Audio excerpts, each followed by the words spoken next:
Hello, everyone, and welcome to Paranormal ASMR. I am your host, Big Mike. I don't really like that. I like the idea of Mad Mike better. How about you out there help me decide? Should it be Big Mike or Mad Mike? DJ Big Mike or DJ Mad Mike? Let me know in the comments below. I'd really appreciate it, okay? And in my last broadcast, I had overflowing support for this program. People left a lot of mail. I appreciate each and every one of you taking the time to write to me and share your thoughts on the project. Some of you even offered suggestions. One of my viewers, I think they want to remain nameless, suggested the enigmatic cryptid, the Mothman. Now, the Mothman took place in Point Pleasant, West Virginia, which is, believe it or not, what the hell happened there? Hang on. Which took place about 3 hours from where I live. I grew up very close to Point Pleasant, West Virginia, and I have been down through there several times to travel towards, Florida. I go on a vacation down there quite often, and I've seen the Mothman statue. That's right. There are statues of the Sasquatch Bigfoot, and in Point Pleasant, West Virginia, there is a full-size silver statue with red glowing eyes of the Mothman, as people interpret him. And he's right in the middle of town. And they have a little festival there every year. And they also have a museum for the character. Now, the Mothman became popular enough that they even made a movie, the 2002 film, The Mothman Prophecies, which starred Richard Gere in it. And I really liked the Mothman Prophecies.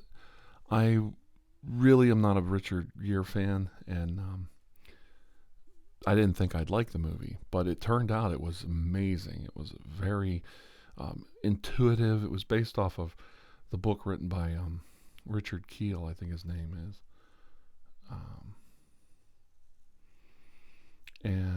John Keel wrote a book in 1975 called The Mothman Prophecies. And basically it dealt with the fact that, the Mothman is an enigma. The more power we give him, almost like a demonic force, the more power we give over to the Mothman, the stronger and stronger and stronger he becomes, unto the point where he becomes corporeal. We can see him. He becomes a material object, and he becomes deadly at that point. And they don't blame him for the bridge collapsing, which was what ended the sightings in West Virginia back in the late 60s. But they do think that he was a harbinger of doom, that he was a harbinger of doom, that he was probably trying to warn us. He was trying to give us a sign that great evil was about to happen.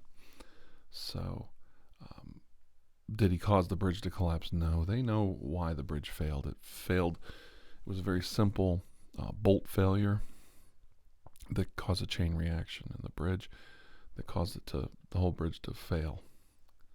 So, while we're talking about the Mothman today, I was going to clean some of my props on my desk because they're in, disrepair from being used too often. So we're going to do a little brushing and kind of cleaning up the place a little bit. Now, the first time I ever heard of the Mothman was back in the very late 70s, maybe around 1979, 1978.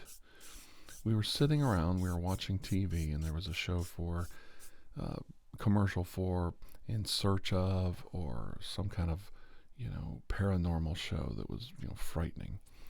And, back then they used to show these commercials in the evening.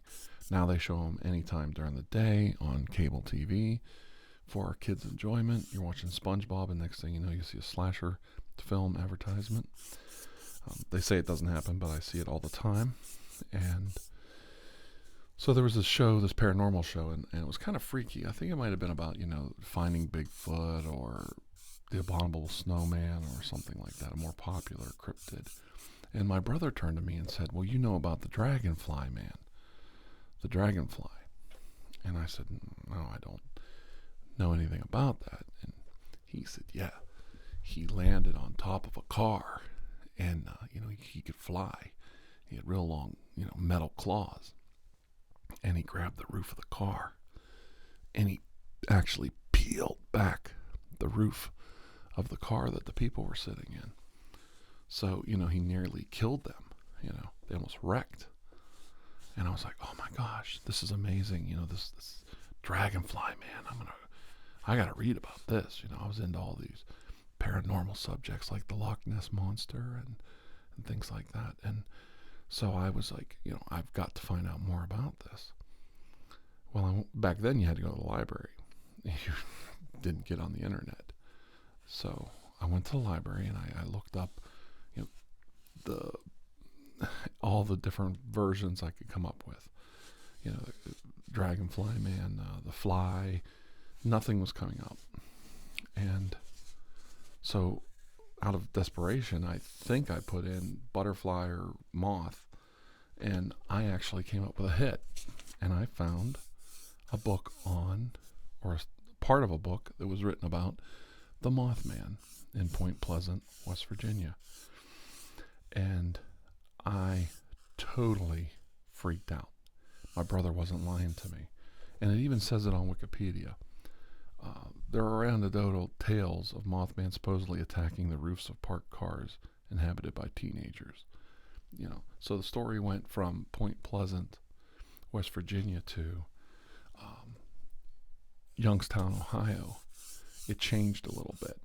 Basically, the Mothman was no longer, he was the dragonfly, and he had big long metal claws, and he would actually tear the roofs off the cars, not just land on them and frighten teenagers. He was going to kill you. He was going to rip your car apart. Superhuman strength. Now, if you know anything about birds, amazing facts about birds that most people, I don't think they actually know this. You look at a bird like a hawk or an eagle, and they're big. They're very tall from standing up. Their wingspans are huge, just huge wingspans. And you'll see this, eagle, and they'll be sitting, or an owl, sitting on its handler's arm. And the person could be a very slight young lady, and, she's got her arm up. And this bird looks like it's 2 feet tall, and it's just, on her arm. And you think, oh my gosh, how does she hold that up? It must weigh a ton. Well, birds are so light. They're very strong, but they're very light. They have hollow bones so that they can achieve flight. And they don't weigh a lot. For their size, they're very, very light. Not a lot of mass in a bird. A lot of muscle, a lot of strength, but not a lot of mass, So where I was going with this is, you have this guy called the Mothman. He's supposedly a human-sized bird-like creature with wings and a full humanoid skeleton. He might be very, very strong. And he might be able to do a lot of damage. He might be very, very quick.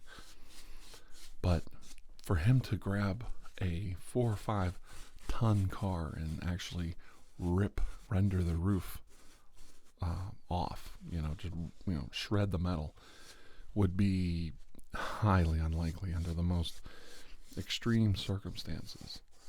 He might be able to scratch it, damage it, dent it from, the impact of landing into it.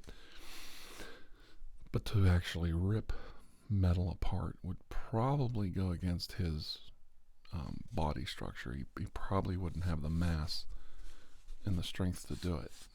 And you might say, well, he's strong. He should be able to do it. I don't think so. Because he would actually probably rip himself apart trying to do it, basically. Oh, that's so dusty.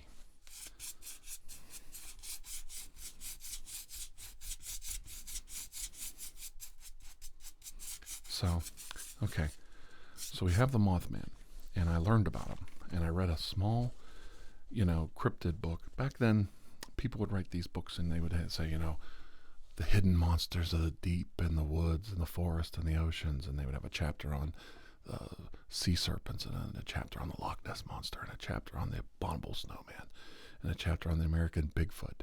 And then they would have these strange ones about like the pink bunny rabbit that was walking through parking lots in like Boston, I think it was, and he had a big fireman's axe on his arm, and it looked like a guy in a bunny suit, and the axe was covered in blood, and he had blood all over his mouth. So killer pink giant bunny rabbits walking around, and all kinds of Forteanian type cryptids.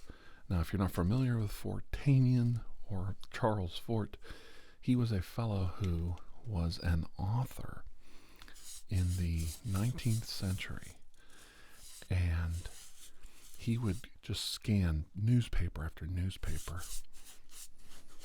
and he would look for these little tiny articles about fish raining from the sky, frogs falling out of the sky, cryptid creatures, crazy murderous people being struck by lightning multiple times and living, human oddities, strange things that didn't fit into the normal realm of things. He was kind of like Ripley's, believe it or not, but a little more.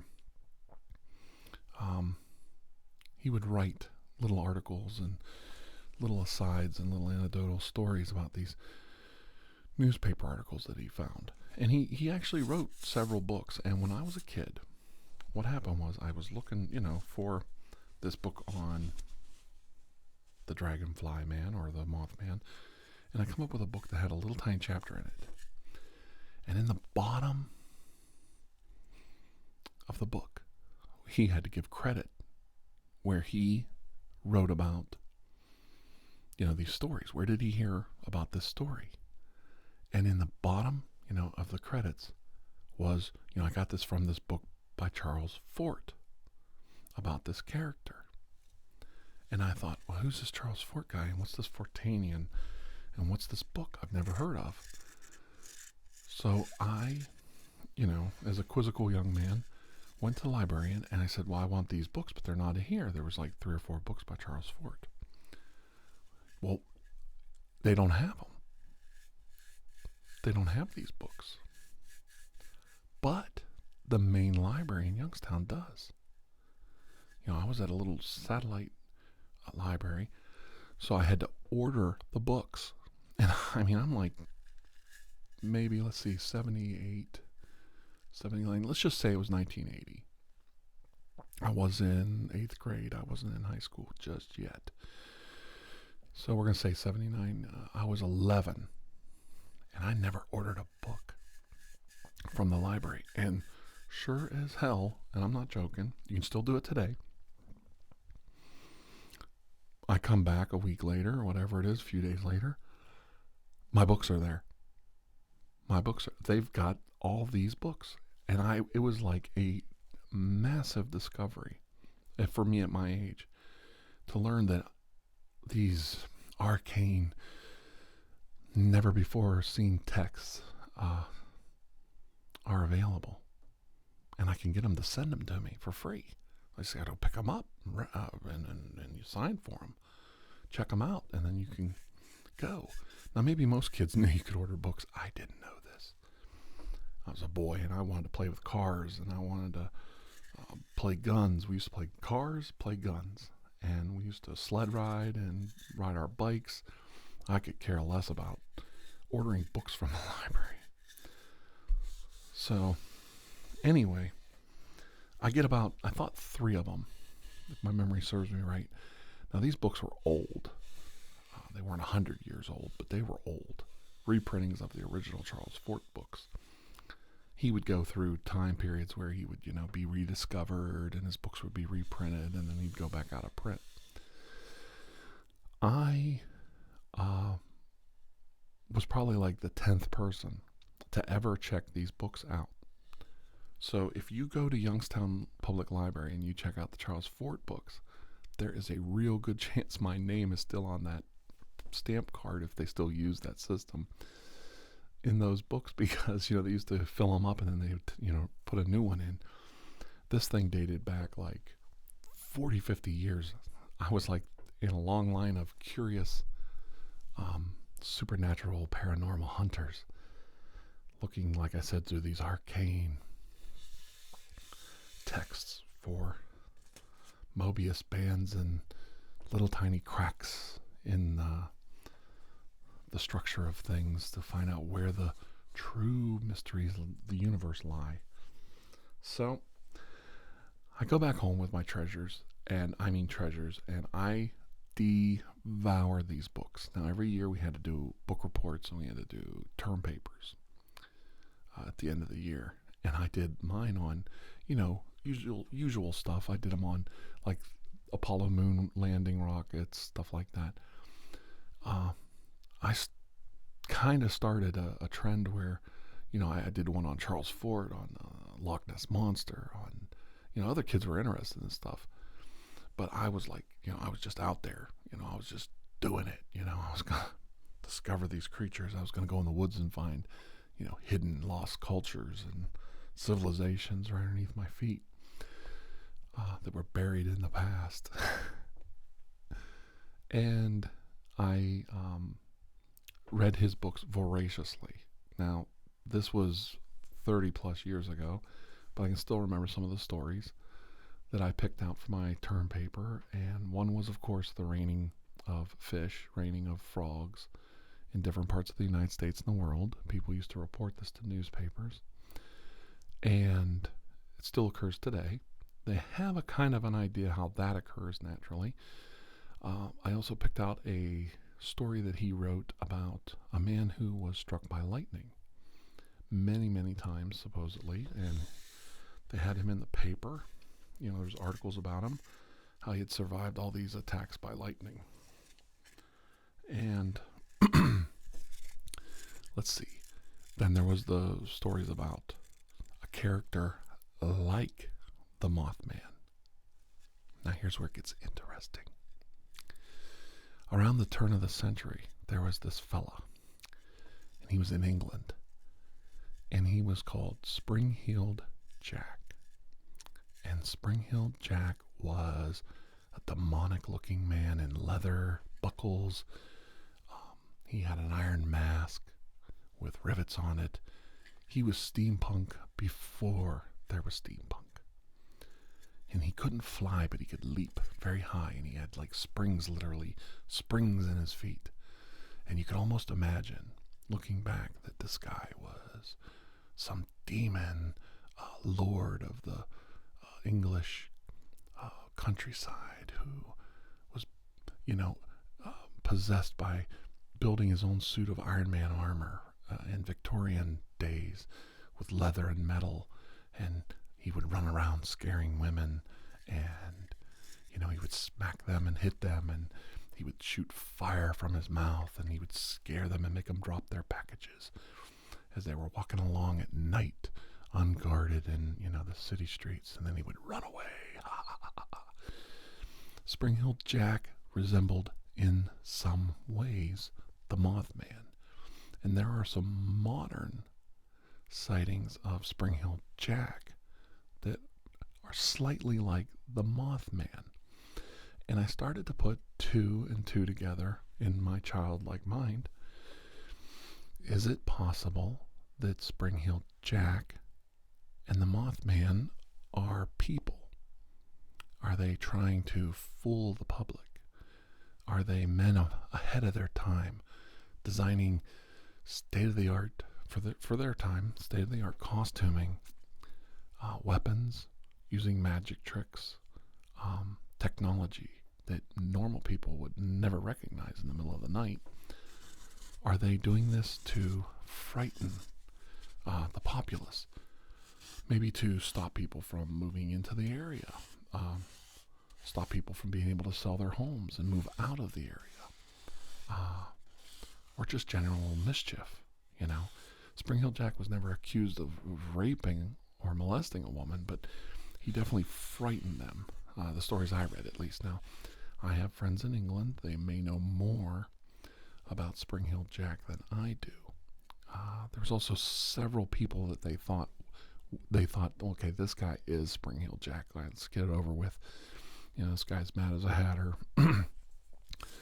And mad as a hatter used to be that they use chemicals, mercury and different chemicals, to treat the hats that they made for men, the fancy hats that were made for men and women in the 18th, 19th century.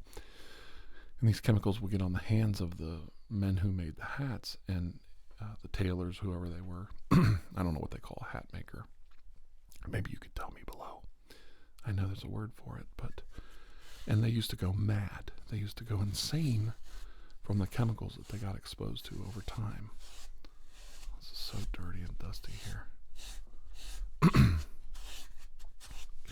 gonna have a little piece of candy.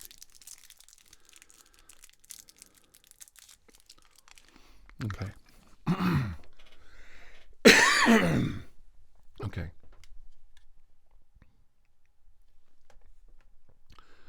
Real quick, back to my thoughts. I thought, is it possible that Spring Hill Jack is secretly not a demon from another world, but more terrestrial? A man trying to frighten people. And I thought, the Mothman. Now, he's been seen other places, but rarely. His focused attacks were on Point Pleasant, West Virginia. And then they had the collapse of the bridge. And when the bridge collapsed, let me get that for you, which is a historical fact. Oop, I'm sorry. Okay, in December 15th, 1967, the Silver Bridge collapsed and it killed 46 people. And after that, he pretty much went away. So you didn't see much of the Mothman. So I was thinking, there's some serious terrestrial guilt from the fact that you were goofing around as this Mothman character. And, the Silver Bridge collapses. And is it possible they quit because the man felt guilty? He felt like, he didn't contribute to the disaster, but he was distracting people, he was frightening people, and maybe he felt a little guilty, over the whole thing. So, part of me thinks, I know it's weird, but that makes me point the finger at a human, knowledgeable person. They were sympathetic to the people of the area and they quit goofing around. Okay, so what happens next? Well, around 2002, they started the Mothman annual festival, and they erected a 12-foot tall metallic statue of him. He was created by an artist and sculptor, Bob Roach. It was unveiled in 2003. The Mothman Museum and Research Center opened in 2005 and is run by Jeff Walmsley. It's really cool. The festival's really neat too. It's basically, a street fair. It runs the third weekend of every September. In my area, we do a lot of festivals in the fall, and they're basically harvest festivals. But and they would call them the Columbiana Street Fair. The county fairs would all run, pretty much at the fall when you had, in my area at least, when you had your harvest. So it ties in with that time period. That's when you do it. Let's see. Vendors exhibit a Mothman pancake eating contest and hay rides. And the hay rides are tours focusing on the notable areas of Point Pleasant where the attacks by the Mothman happened. Ooh. Now, here's what people don't know. There is a rest of the story. It is possible that the Mothman was a bird that didn't belong in the area. And because it was alone and it was calling for its potential mate, it frightened the populace. They weren't used to the sounds of the bird. There's a lot of anecdotal evidence that points to that. I think there was a human hand in it. Now here comes the weird part. Mothman was never seen again in Point Pleasant, but he was started to appear in other places. And he resembles the Jersey Devil. Sometimes the Jersey Devil is described as like the Mothman. You know, a flying humanoid, red eyes, glowing, big wings, arms. You have Spring Hill Jack, same thing, you know, the springing, jumping guy with wings or a cape on the back of him and glowing red eyes and spitting fire and claws for his hands, and he looked metallic. He looked silver. He didn't look human. He didn't look like an animal. He looked more, you know, metallic, like a robotic or android type creature. So I do wonder, because these sightings have appeared in other places, is this the same person? Is it a descendant of the same person? You know, is it an attempt to carry on the legend? I know if you were to look out your back window and see a 6 to 12 foot tall appearance of a humanoid with giant wings up in a tree, and he flew off or ran into the woods or whatever he did, ran into the darkness, I think it would probably scare the living hell out of anyone who saw it. It would be very hard to really put down on paper what you saw, unless you were, you know, you had your wits about you. And remember, he's never going to come out in the daylight. He's always going to attack in the night, in the darkness, with maybe a flashlight is your best chance of seeing him, or a little bit of moonlight. So you're not going to get a real good look at him.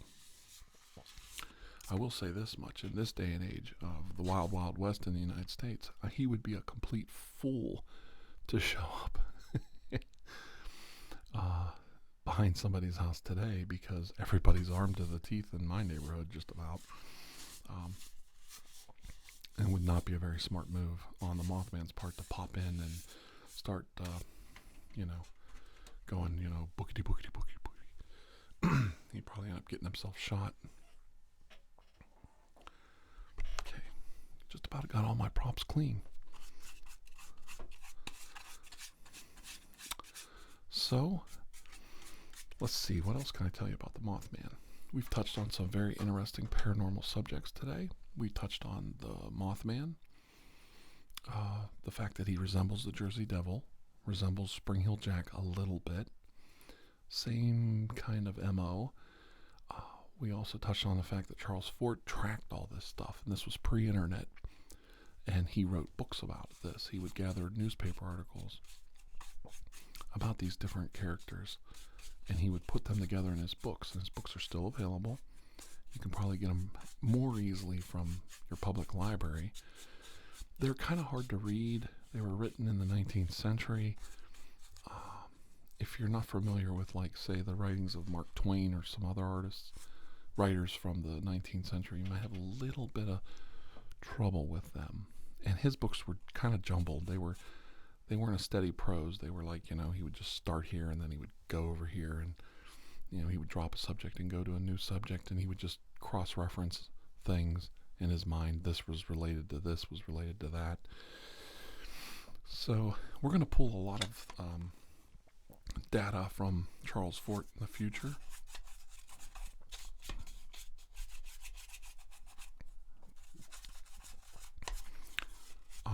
Because he is an interesting man. And we might even pull some information from our dear Mr. Ripley. Mr. Ripley's, believe it or not, was so incredible. And he was very rarely, if ever, proven wrong when he pointed something out.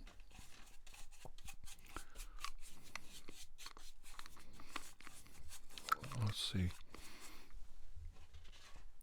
Hang on just a second. Okay. In 1977. Oh, wait a minute.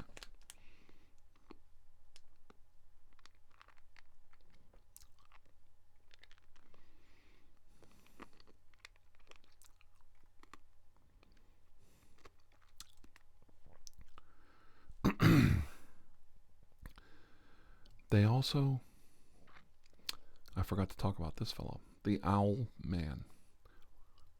And that's something I did want to talk about. In 1976, a man started appearing, Cornish Owl Man, and the Owl Man of Monan. He was an owl-like cryptid. And he started to appear in the mid to late 70s. It's very interesting that the Mothman, Owlman, Spring-Heeled Jack all kind of blend together. Now remember, I'm a young man, pre-internet. I've done this research on my own. They don't teach this stuff in school. And I'm sitting, I think I'm a senior. Maybe I'm out of school. I can't remember. But I think I should tell you for a fact what time period it was. Okay, so you have the Owl Man, and you have Spring-Heeled Jack, and you have the Mothman and these characters, and you're thinking, they're not very popular. These are very fringe cryptid creatures. And you're thinking, well, where are these guys coming from with this stuff? And I remember this is pre-internet. And, you know, I had my own thoughts, my own theories on who he was or what these creatures were and where they were coming from. And, you know, I was probably one of 1,000 people that even remotely knew about these characters. Most people didn't read about these little stories. 1986-87, I graduate high school, and I'm out of school for about a year, and this book comes out. It's a comic book, graphic novel, written by Alan Moore, and the artist, what was his name? Gibson, I think. Yeah, Gibbons was the writer. Dave Gibbons was the artist, and Alan Moore was the writer. DC Comics, The Watchmen. And there, in the pages of The Watchmen, is the Mothman, and the Owlman, and the mysterious Rorschach, and all of these characters. And I'm sitting there thinking, the way he did it was he took, you know, there's a sighting of a man with moth-like wings flying over cars, you know, in eastern United States, and there's this owl man running around the streets, you know, fighting bad guys. And I thought to myself, oh my gosh, is that where he got this from? And I just thought it was really cool that somebody else had touched on some of the same things I had read as a young man. And I always thought it was neat that when you read The Watchmen, you can see little tiny threads in it of urban legend and urban myth from the past century or so. And that's where, you know, Alan Moore got some of his ideas from. There's nothing wrong with that. These weren't copyrighted ideas. He didn't steal anybody's ideas. But it was just neat to see that he used some of the scary things that kept me up at night as a child in his book. And I thought that was really cool. And I just wanted to let everybody know that. I'm not saying that's where Alan Moore got the inspiration from. Maybe he got his inspiration for the Owlman from the Owlman in England, not from the Mothman, but it definitely resonates and is very similar to the stories that I read growing up. These guys coming out of the shadows to fight crime. And I just thought it was pretty cool. So I wanted to point that out. Thank you for joining me again today for Paranormal ASMR. I appreciate all of your support. My last video was so well received, as I said earlier in the beginning of the show. I can't thank all of you enough. I do appreciate all of your comments, your ratings, good or bad. When you favorite, add my my videos to your playlists and share them on social media. It does help the channel. It helps me grow. I am very pleased with the growth of the channel. And very soon we will hit 9,000 subscribers and 1 million views. And it's because of people like you that this has happened. I work hard at it, but it's the support and the love and affection from all of you out there that this has happened.